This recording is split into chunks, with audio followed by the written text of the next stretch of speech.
নাফরমান আমরা, সত্যি আমরা বড় নাফরমান। অস্বীকার কিন্তু কেউ আমরা করতে পারবো না। বড্ড নাফরমান আমরা। কেমন নাফরমান? রিজিক দিয়েছেন আল্লাহ, শুরুতে বিসমিল্লাহ বলতে ভুলে যাই, শেষে আলহামদুলিল্লাহ বলতে ভুলে যাই। এত বড় নাফরমান আমরা। তারপরে যে রহমান রাজ্জাক রিজিক দিচ্ছেন, এটাই তো বড়।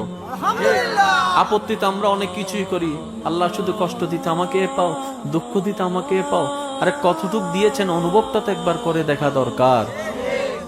না পাওয়ার লিস্টিটা না করে দেখলাম, পাওয়ার লিস্টিটা তো একবার চোখ দিয়ে দেখা দরকার যে মওলা না চাইতে অযোগ্য হওয়া সত্ত্বেও কতটুক দান করেছেন আমাদেরকে।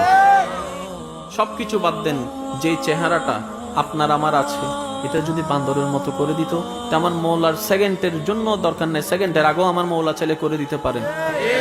হাজার গুনাহ করার পরও এখনো চেহারার মধ্যে রং ঝকঝক করে সুন্দর। এই শুকরিয়া কিসের বিনিময়ে আপনি আমি আদায় করব? কয় কোটি টাকা দিয়ে,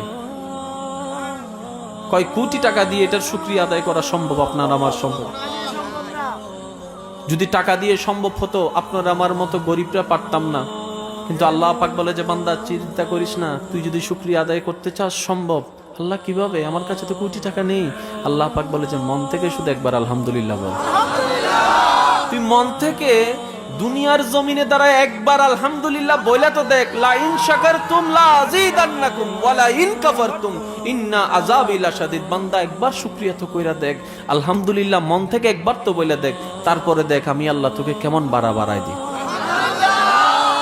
বাস আমরা সেটা তো নাই, জাস্ট একটা সেকেন্ড আলহামদুলিল্লাহ বলাটা এটার মধ্যে নাই। তারপরও আমরা জান্নাতের আশাবাদী, তাও আবার যেমন তেমন জান্নাত চাই না, জান্নাতুল ফেরদৌসের আশা নাই। মোরত আমাদের একটু, স্বপ্ন আমাদের বিশাল।